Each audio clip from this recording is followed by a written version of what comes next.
All right, well, we got Dan on the line. And I started thinking, I probably shouldn't have shared those pictures. All right, guys, we got Don Higgins on. Anything that's got to do with chasing big deer, I've got my hands in it somehow. So, well, my name's John Eberhart. The first one that comes to mind was early in my career. I'm Scott Buckley from Iowa. I had jumped him in the summer too. He jumped up in that swamp grass down in the bottom lake. And yeah, that's what I'm doing. I'm chasing it. There ain't nothing stopping me. Justin Hollandsworth. I'm with Whitetail Addictions and Lone Wolf Custom Gear. So what are we talking about tonight? We're talking about the one that got away. They talked about a deer that you didn't get it done on for some reason. So go ahead and get into the story of the one that got away. Incredibly jacked about this series, guys. So what we did was we reached out in our mind to the absolute best whitetail killers out there. They could be huge names, kind of well known to not really well known, to public land guys, private land guys. We went to every spectrum that you can go to. We got Dan Infalt, we got Don Higgins, we got Chancy Walters, Scott Buckley, Andre DeTwisco. Who else? Who am I missing? Missing a couple. Am I? How many I got? 1, 2, 3, 4, 5. One more. Who is it? Oh, John Eberhart. Eberhart, yeah. We got John Eberhart. So we literally tried to cover every avenue from northern, midwestern. This guy's raising whitetails on a farm. This guy's hunting radically on public land. And we talked to them about a deer that they did not get. It's a topic that I don't think has ever been covered with these guys. Everyone that we talked to, they were excited to talk about this. Like every time we messaged them and said, hey, this is what we want to talk about. This is what we got going on. We recorded Dan's episode in like March. Yeah. We got to get him when he's available. So we pre-recorded these episodes, but they're talking about giant deer or deer that literally just we got Justin Hollandsworth too. We missed that. But we just deer that they didn't catch up to. And a lot of these guys threw really off the wall tactics at these deer trying to get it done, and they break down the hunt and how it happened. And then we talk about, did you ever figure out what happened to the deer, and if there's anything different that you would do now with your years of knowledge, because some of these deer like 10 years ago or 5 years ago. Even Don had 2 of them 30 years ago. So it's cool to hear these stories from these guys that are so well known at killing giant deer. And the series is called The One That Got Away. It's the One That Got Away series. It's not something that I don't think is talked about. You don't have a well-known whitetail hunter on a podcast and say, okay, man, how did you mess up? Yeah. But every one of these, you can take something from, because these guys have been doing it so long. They're so good at their craft that when they mess up, I guarantee if you haven't done it, it's something that you're going to do in your transition of becoming, a whitetail hunter. And you hearing these stories and them in my mind, I'm thinking, okay, I got to make sure I don't do that. Or, if I have a buck kind of doing the same thing, maybe that's not a smart move. And a lot of them some of them are really off the wall, like Justin Hollandsworth tactics are off the wall. Chancy from Whitetail Adrenaline, crazy off the wall stuff, but that shit happens crazy in the woods sometimes, you know what I mean? But these guys are breaking down what and the challenges that they had and how they would overcome them now. I think why these guys were so excited to talk about this topic is because the way that you and I feel like how we learn so much more after we kill, these guys are learning so much more when they don't kill. And that's how they've got to the point in their hunting career of when they pick a buck out, it's a bad day for that buck. Cause he's pretty much done now. Yeah. I mean, and you talk to a guy Don Higgins, who's passing, 190, 200 inch deer to let him grow big. And then he can't get it done on a buck. Like there's something that buck is doing, or Justin Hollandsworth, who's just an absolute slayer and chasing a buck all the way into late season and can't get it done. You know what I mean? And, are we going to touch on maybe just brief a little bit? Cause I want to talk about one of the crazy tactics you're talking about is Justin's out there in a hotel white sheet trying to stalk a deer late season. Trying to get into the stand without him seeing him. So he took snow on the ground. So he took a white sheet out to walk across the field to blend in. So this is kind of the stuff that you're going to hear. This is stuff that they've said they've never talked about. They've never talked about these bucks on a podcast. And Dan Infalt is a super cool one. He's never really talked about that deer. A lot of people didn't even know about the deer. Kind of a really weird circumstance, and he talked about, how he thinks he messed up on this deer and what he would do different.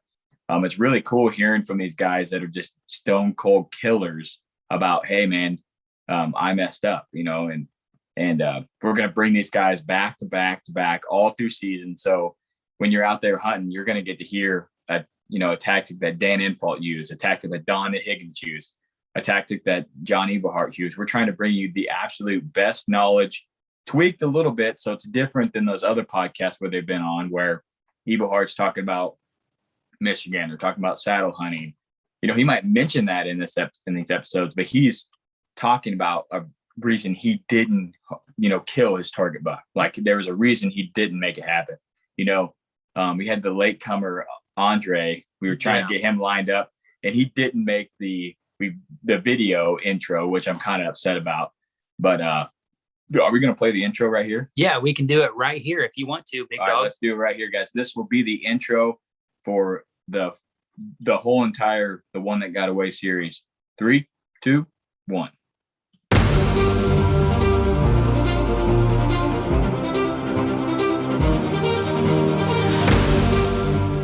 All right, well, we got Dan on the line. And I started thinking, I probably shouldn't have shared those pictures. All right, guys, we got Don Higgins on. Anything that's got to do with chasing big deer, I've got my hands in it somehow. So, Well, my name's John Eberhart. The first one that comes to mind was early in my career. I'm Scott Buckley from Iowa. I had jumped him in the summer too. He jumped up in that swamp grass down in the bottom, and that's what I'm doing. I'm chasing it. There ain't nothing stopping me. Justin Hollandsworth. I'm with Whitetail Addictions and Lone Wolf Custom Gear. So what are we talking about tonight? We're talking about the one that got away. They talked about a deer that you didn't get it done on for some reason. So go ahead and get into the story of the one that got away.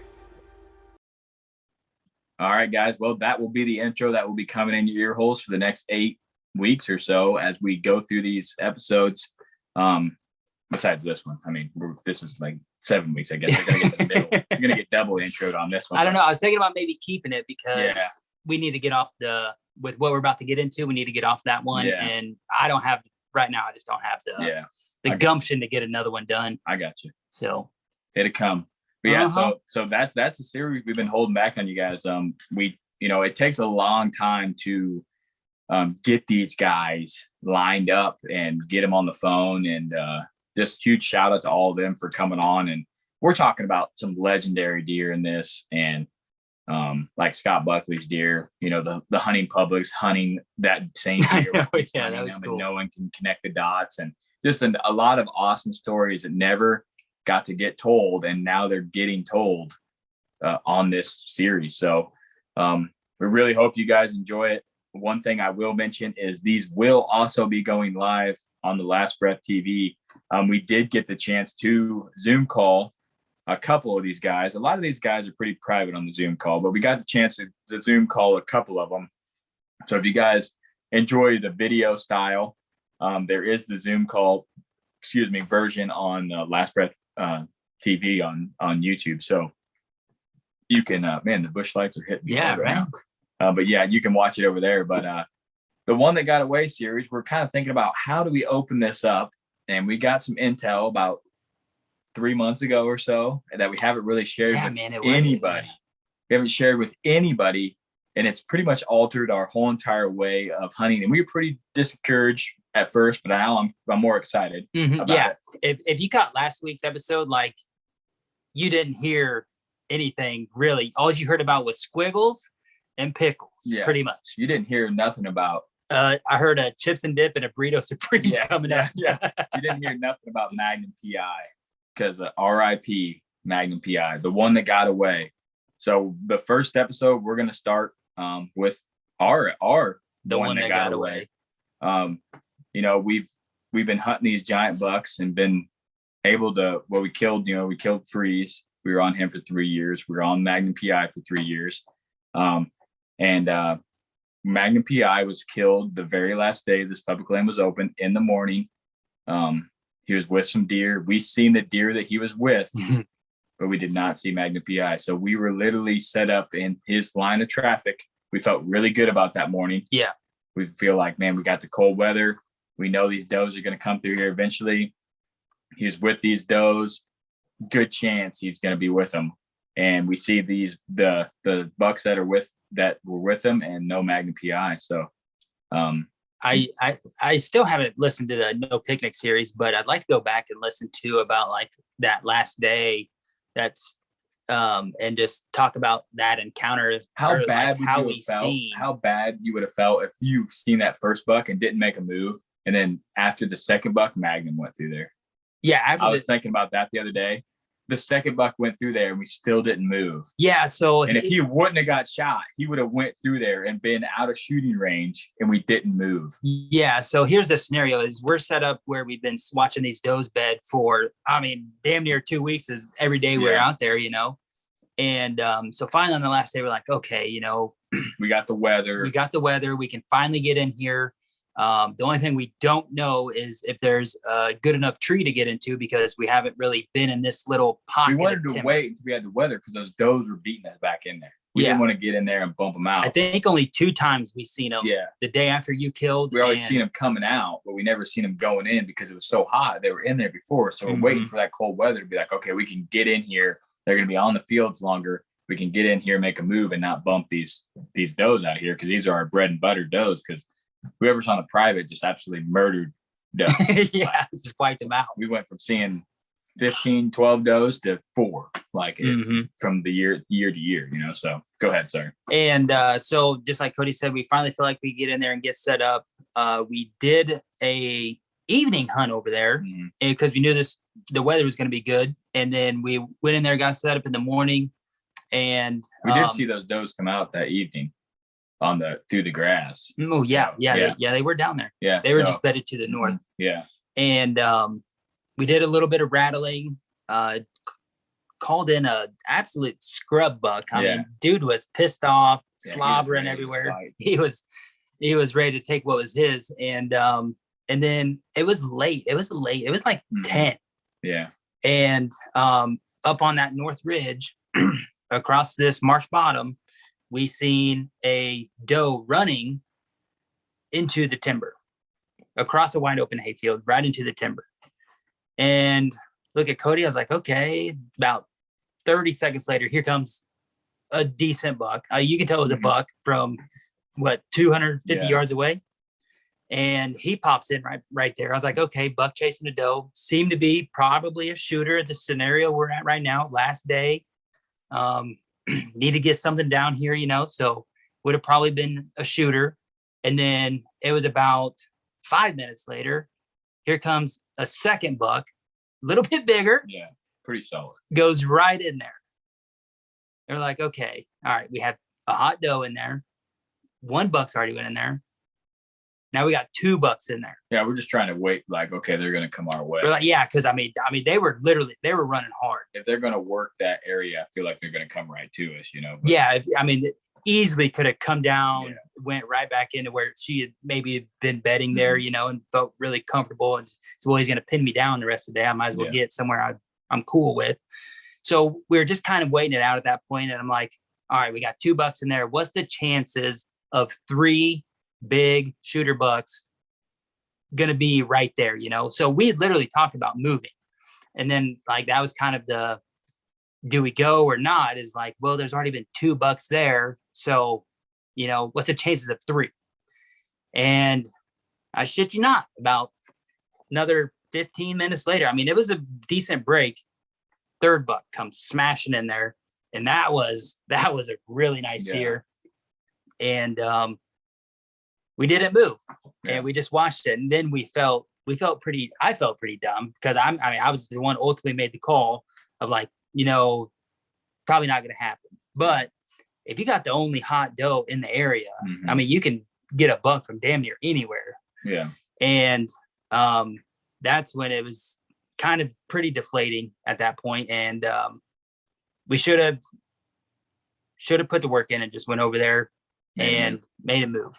So the long story on how we figured out this deer's dead. Yeah. So we go to our local homie goes to our local bow shop, and I just got a message from Dan. I think he shot that buck. Did he? Yeah. I seen he sent a photo, Yeah, but I was like, one of our followers on Instagram, so hopefully smash that buck. But anyways,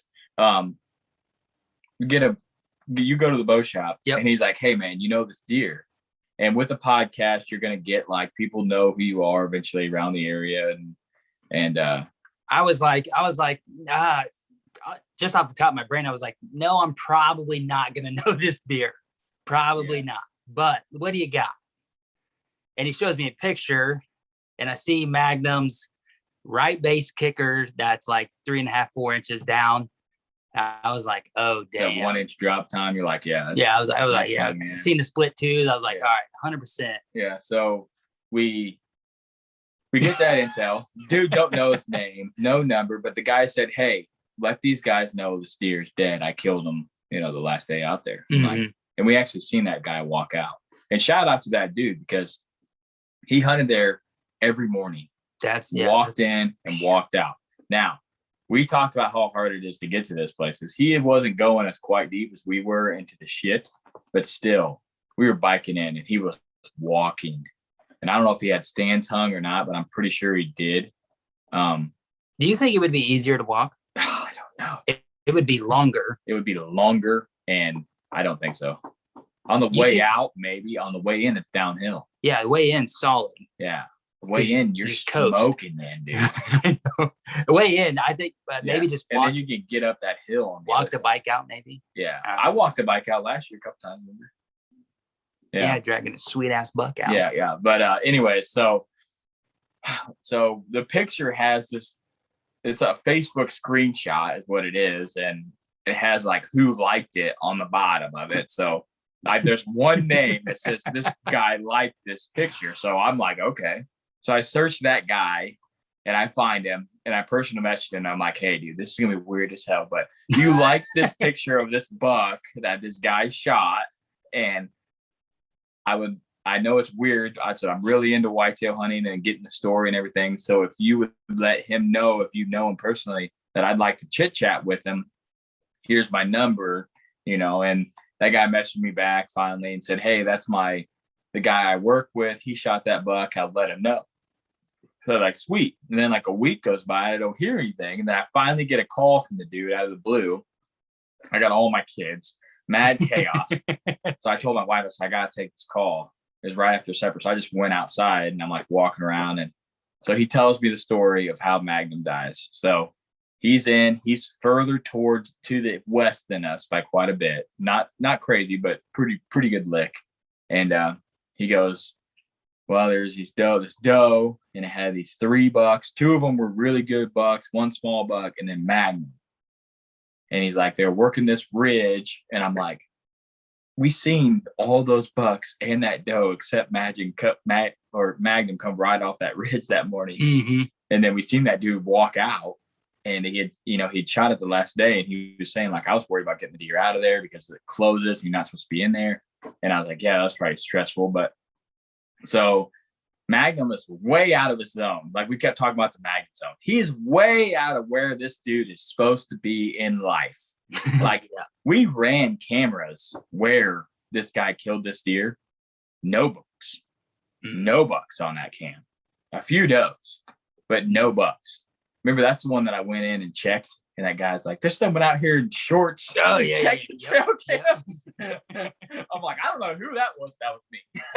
It was 83, bro. I'm checking one on the edge of a hayfield. Like, come on, man.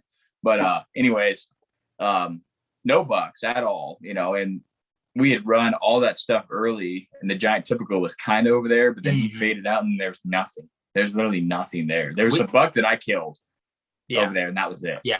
We put an ass load of work into that area. Yeah. Thinking that that's where he lived. So it was in that tree with that stand?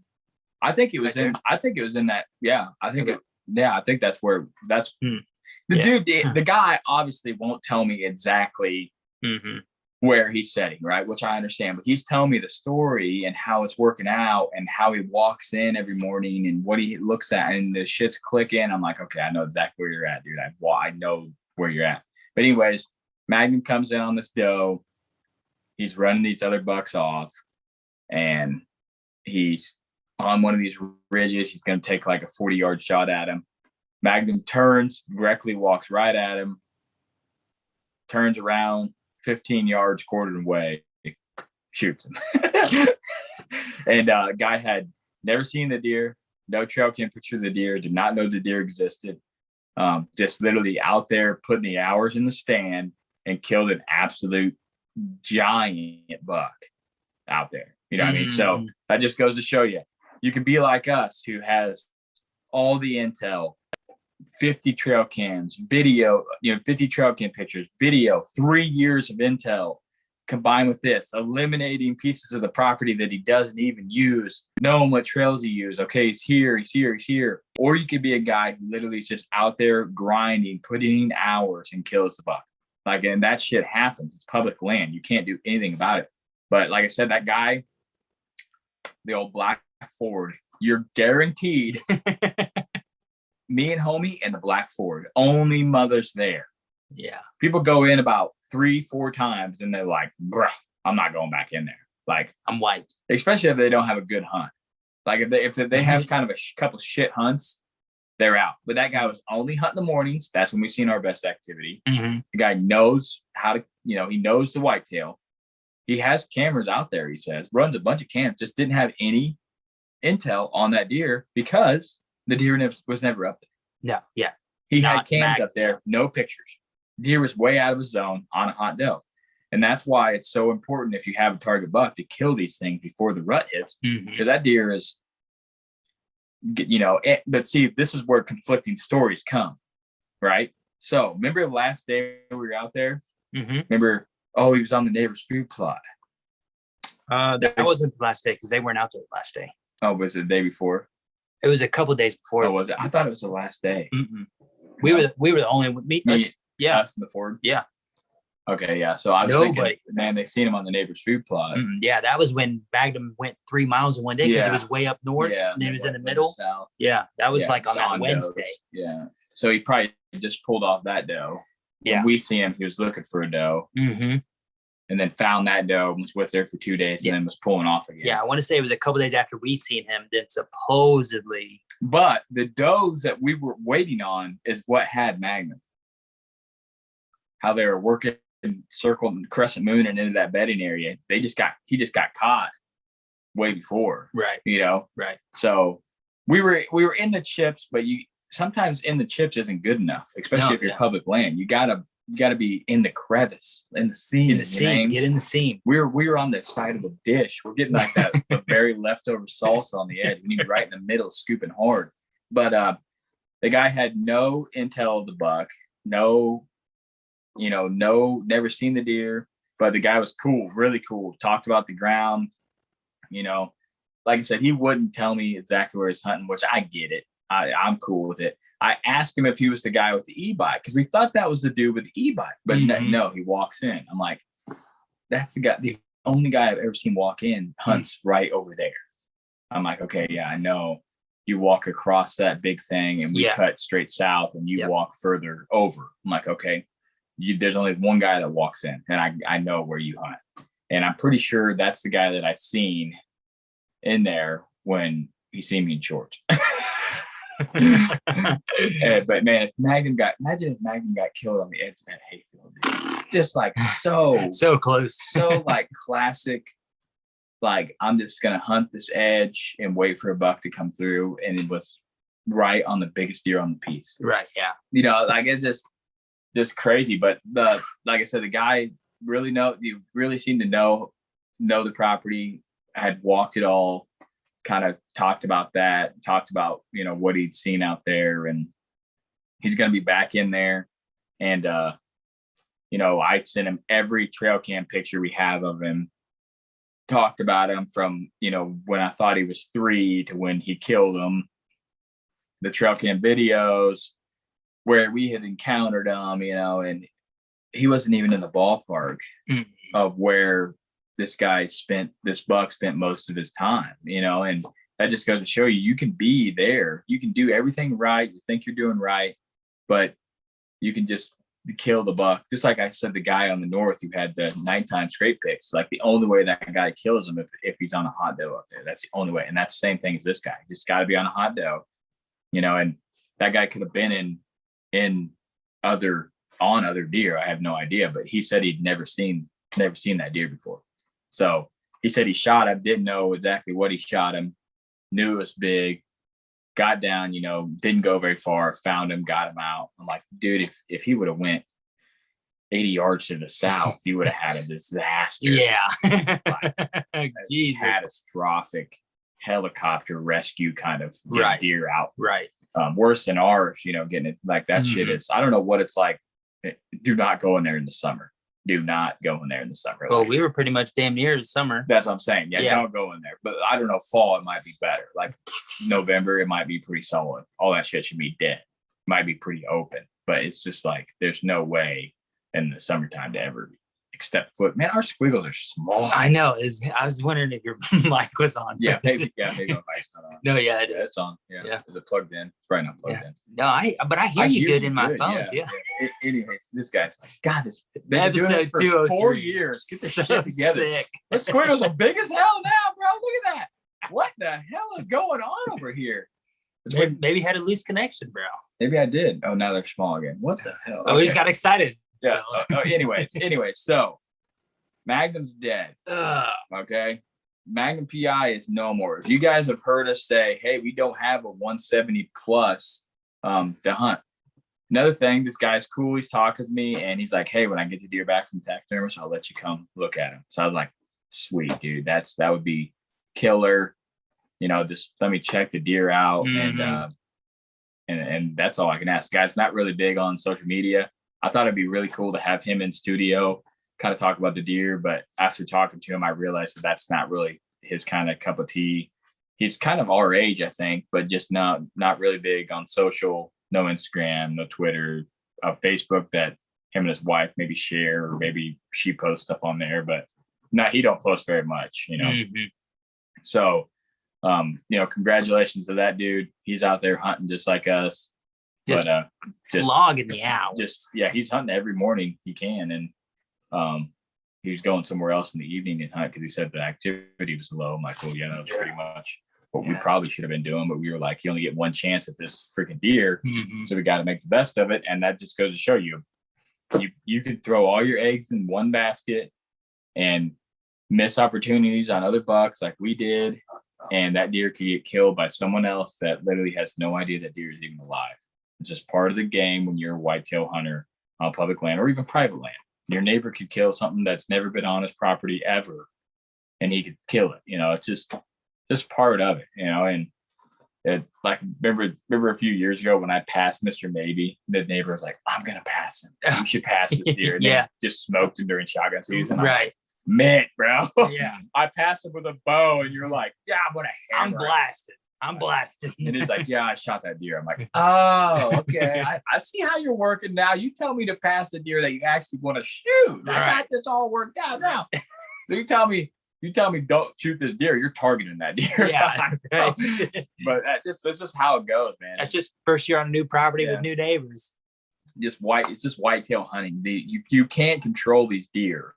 My name's High Fence Jenkins, and I can't even control them in the fence, man. I know. Need to get your shit together. I know. My fence has got hella holes in it. I need to get that shit tightened up. But it's just what it is. But that's the one that got away. So, in the what do I want to say? In the way that we're doing these episodes, there's a better way to say that. What did we learn from it? What would we do different if we could hunt that deer again? And I'll go first. What I would do different was the top. I wouldn't hunt the top at all. Mm-hmm. The top was a huge waste of time. But the reason the top was so good was because there's other bucks there. There's opportunities to kill other bucks, like good bucks. You know what I mean? Yeah. So it was like, okay, we got a ton of bucks up here. We got a ton of intel. It's incredibly hard to get to.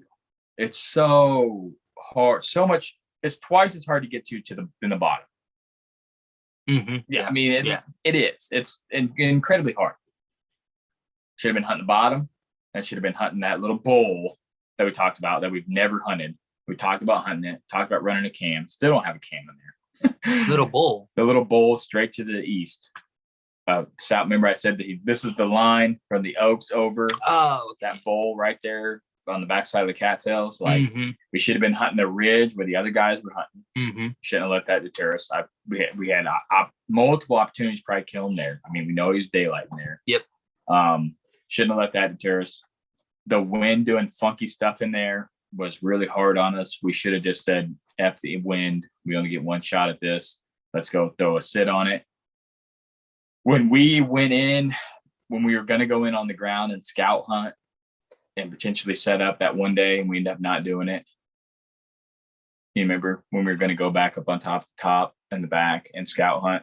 I feel like we should have done that because maybe we would have seen some sign back there. Maybe would have motivated us to be like, okay, there is a couple trees we can get back in here. It would have intrigued us to go back there. And that's where he ended up coming out of the day that we seen him. So we know that he was comfortable getting back there. He's probably back there quite a bit. In the back. Yeah, in the back. That was the plan. We were going to go back in there, scout hunt, potentially set up, maybe go back and set up on the ground on the back pinch, just try that out. But we chicken shit it out and didn't do it. So that's, I think, our main mess ups. Should have hunted the ridge that we knew he was on, but there's a lot of hunters in there that were deterring us. We should have hunted the back of the ridge, but the wind was wrong. Every time we went back in there, it was swirling, does blowing at us. So we decided to axe that.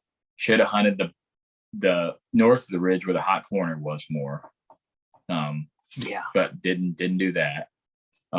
Should have stayed off the top, stayed in the bottom. Those food plots were drawing us up there on the private. Those other bucks were drawing us up there. You know, the guy that was hunting up there talking about how good it was drawing us up there.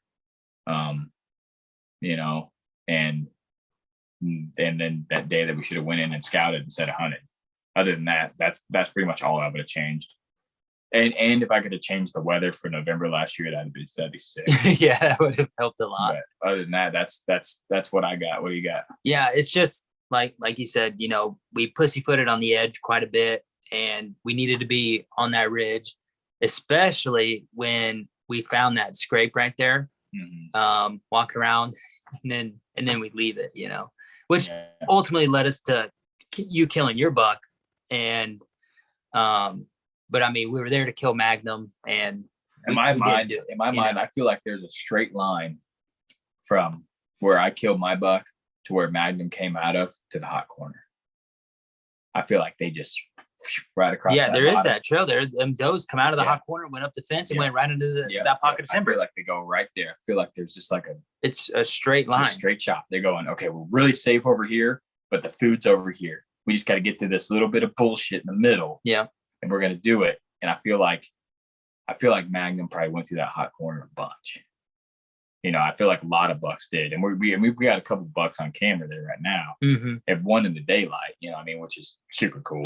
But anyways, I feel like there's a line from east to west that they're back and forth, you know, and that's just something that you look at the data, and we made a move on it now, but you look at the data over the years, you're like, man, I've been messing up. Yeah, it's tragic when you find out that you're actually messing up. Because 2 years ago, we thought they're going north and south. Yeah, on that cam. It's definitely not. But they're definitely not doing that. They're going east and west through there. And now we know, you know, and it's just, like I said, we need to get a cam. And I feel like we need to get a cam on the spike trail. Right there. On that boom. Yeah. Like that would connect a lot of shit. Yeah, because I feel like maybe took a right or went straight. I was just gonna say, I feel like that is the buck trail, is that one. Yeah. And you know, maybe the does are using the hot corner one a little bit more around. But I feel like them bucks can come on that third trail that Magnum did and then go right through that cattail marsh and get right into the timber. Then they're not out in the open as far. No. Yeah, they go see that cattail marsh, hop that creek, they're right in there. Yeah, I'm safe 80% of the way instead of 60. They got a 30-yard gap. They got to get out of the open. But Magnum was real chill in that bottom. We encountered them. That's why I'm like, okay, if this deer feels that confident down here that he's just eating scratching his head, browsing, like coyotes ripping off. Yeah, he's like, I'm just going back to he's bed. just chilling, you know what I mean? Like he's like, no, not in a hurry at all. And my buck, not in a hurry at all. No, that deer just mobile now. He's like, I really need to get over there. He's like, I gotta use that trail. But there's something in this tree. This tree I do not like. But I'm really gonna stay on this trail. I'm gonna turn right and try to get my good eyeball on it. I'm dead. Yeah. That's what happened there. But I mean, I feel like we could kill in that shit ass tree again, probably. I feel like we could too, but I'm not sitting in that shit ass tree. I feel like we need to split trees. I feel like I need to go a tree back if I'm filming, and you need to hunt that tree, or the cameraman tree. Yeah, you need to like be a split off, like one guy on the trail and one guy off the trail, one guy on the trail. Camera guys off down a little bit. Yeah, because it's just too much on one tree. Yeah, I got my bow holder on my stand now though, so that's the only, I'm like, I'll never forget my bow holder again. I'm like, this is perfect. But that's what I would do different, you know. And I mean, we put a lot of the eggs in the basket, and you know, just like we talked about on a couple of episodes, talking about Magnum is like, you know, risking it if it's worth it. Something you have to decide as a normal whitetail hunter that, you know, maybe hunting public land or know that this deer might die. You don't have a big farm that he's going to live on, and you have kids or wife, and you have limited time, or you work a lot, you got limited time. You got to decide, like, is this killing this deer worth me not killing anything else? And that was literally why we are missing bucks in daylight on purpose, like on mobile cam, like solid bucks, because we're in this bullshit bottom. Somebody just punched their radio. Yeah, I mean, that we're just committed to killing a 190 and not killing a 140, you know. And it's completely different this year. We don't have anything that big, so like the biggest buck, I think the split 2 buck might be 60, maybe. Maybe. You know what I mean? And that's the biggest we got. I feel like that's the biggest we got. We got that one picture of that giant 8-pointer that might be like worth targeting. But other than that, we don't really have a lot of like Magnum. I was listening to Chasing Giants with Don Higgins, and he said that he don't have anything 170. Really? Yeah. So I'm like, he said that he thinks it's going to be a really short or really small year for really big racked bucks. He said he has a lot of age class deer that are in the 150, 160 range. Yeah. And I've talked to a lot of different guys. Maybe he said he had 170. Maybe that might be low 170. One buck. That was it. I say I've just talked to a lot of guys, whether it's people who listen or just local hunters, buddies, friends, that not a lot of deer made a jump like they should have, or, you know, they were expected to. And I said, yeah, we've got a lot of deer that are the same, and probably even more that shrunk. Are not as good. Yeah, we're like, and the only thing I can think about, I'm not saying I expect them to blow. Yeah. But the only thing I can think about is the winter. Like we had a shitload of snow. We did have a lot of snow. Shitload of snow for a long time. I know that's not in the growing season, but like it's still taxing. We had snow on the ground, like deep snow, like foot snow for 2 months, and it just kept snowing, and then it iced on top of it, and it was.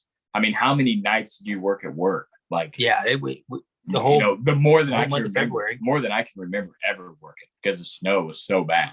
So, and even north of us was even worse. So it'd be interesting to see. But I mean, the growing season, the shitload of rain, shit was green early. I mean, spring was nice. Summer wasn't that hot. I thought we were going to have some really good growth, but we just didn't.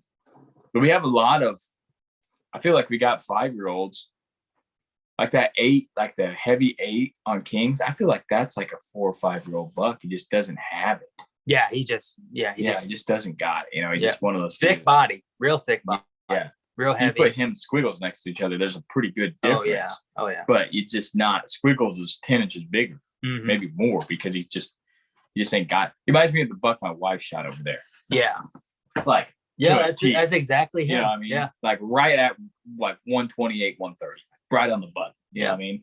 But like a 5-year-old, you know, like a 5-year-old 130, 8-pointer, just ain't got it, you know. But yeah, that's our story of the one that got away. So if, like we always say, if you got that buck that's a Mac Daddy, you know, the biggest dick out there in the woods, you got to make a decision on if you want to hunt that deer, because someone just like us could slip in on you and just hunt hard and kill deer. And that just goes to show you, if you're one of those guys who don't have the money to invest in trail cams, don't have the time to invest in scouting, doing this, doing that, just go out in the rut and put time and stand. And you have the chance to kill a giant if there's giants in the area. This is part of it. You know, I feel like in my mind, when I was talking to that guy and he was telling me the story, I was like, I had just as much chance to kill that deer as you did. You didn't have some secret intel tip that made you go there. You were hunting a pre-hung stand you'd hung earlier. You're going back to it repeatedly. You know, we're moving around, trying to make plans, got hella data, and just didn't make it happen, you know? Part of it. But back to the positive, this series, hopefully you guys enjoy it. Hopefully share with your friends, leave us a review if you want to. We'd love that. Let us know what you think about it. We put in a ass load of work to make this for you guys, trying to line these guys up. There's a lot of like Tuesday night podcasts and Thursday night and random, you know, after football practice shit going on. And it was, we planned it out. We had this idea back in like February, you know, and we've been planning on it for a long time. And like I said, I don't think it's been something that's ever been done with this many badass whitetail hunters talking about a time that they didn't kill, because everybody talks about how they're successful or why they're successful. They don't talk about why they messed up or what move they made that was dumb, you know what I mean? And you got to watch Chancy's on YouTube. Dude reels in like a 3-pound bass on a Zoom call with us. He's out there chasing his dream. We literally recorded a podcast while he was out breaking his boat in for a bass tournament. Like we made this pot happen literally any means possible. So like I said, we do have a late one. Andre, I don't know if he's going to make the intro. I know he's not going to make the video intro. So we don't want to leave him out. Guy is super knowledgeable and a badass whitetail hunter. A huge respect for him. But we had the shit done before he was able to. He's a busy dude, man. He's got a lot of shit going on. So I kind of messaged him quite a bit, and he was like, what was it, like Tuesday at like 8 or something like that? He's like, I got 35 minutes Tuesday at 8. I'm like, all right, we're in, man. We're guys. So it was cool talking to him. But like I said, we got a bunch of good names coming at you guys. And I really enjoyed recording this series, and I really hope you guys enjoy it. I don't know if I said leave a legacy on every outro on this or not. I can't remember. Yeah, I think you did. Okay, Yeah. Well, good. I would say if you didn't, we're not going back and changing it. Yeah. So hopefully, but yeah, are you good? You're good. You got everything. Yeah, it's just this is kind of a shifting point to where, you know, just like you said one time on here, we're pussy farting out there, and now we're talking about being more aggressive. And I feel like that would have been a more likely to have the outcome we wanted if we would have been more aggressive. Man, we were at the right aggressive time. as hell, but we could have been more aggressive. Yeah, we need to be on that scrape. Yeah. It at least needed to be in there, and then we would have. I mean, we went in there and got winded by does. Yeah, like, God, probably wouldn't have killed him, but yeah, at least you could have X'd that off. Like I hunted that ridge, I tried it. Exactly. Bullshit. Exactly. You know, like it's not in the back of your mind like, oh, I should have been there. Yeah, now it's in there. Like, I could have, you know. But if we would have went there, and that's a good thing. Like if you're feeling something, you better do it, because then you're gonna be like, so the buck gets killed. Like shit, I should have done that. Yeah, it may sound dumb as hell, but if it doesn't work, then you can exit off the list, I guess, instead of just doing the same stuff that you've been doing that hasn't been working. Yeah, think of how much shit we've X'd off just chasing through Magnum. Yeah, like a shitload. Yeah, you know, there's a shitload of that property that isn't any good. Mm-hmm. We know where to go now, so it should be a really good year for us. I'm not going to call out anything, but it should be a like back on Tina's. Yeah, this is slam dunk. All right, guys. Like always, try to do the right thing. Enjoy this series. Hopefully, you learned something from it. We put a ton of work in it, bring it to you guys, and try to leave a legacy. I hope you guys have the best season in the world out there. In 48 hours, we're hunting. Yeah. From this coming out. And I know a lot of seasons are in, so hopefully you guys are doing what you can to get it done on your dream buck, and send us pics. Yeah, we won't be coming at you unless we got something good to tell you or we kill. So you'll just be hearing pre-recorded episodes for a while. So hopefully we kill, and then we get to talk to you guys, and you get a little bonus episode. But we really appreciate you guys. Just wanted to say that before we release the whole series. We appreciate the shit out of you guys. Everybody that listens to this, everybody that reaches out. Huge respect for you. You're making our dreams come true here in this podunk garage, and we really appreciate it. Always try to do the right thing, leave a legacy, and Whitetail Legacy is out.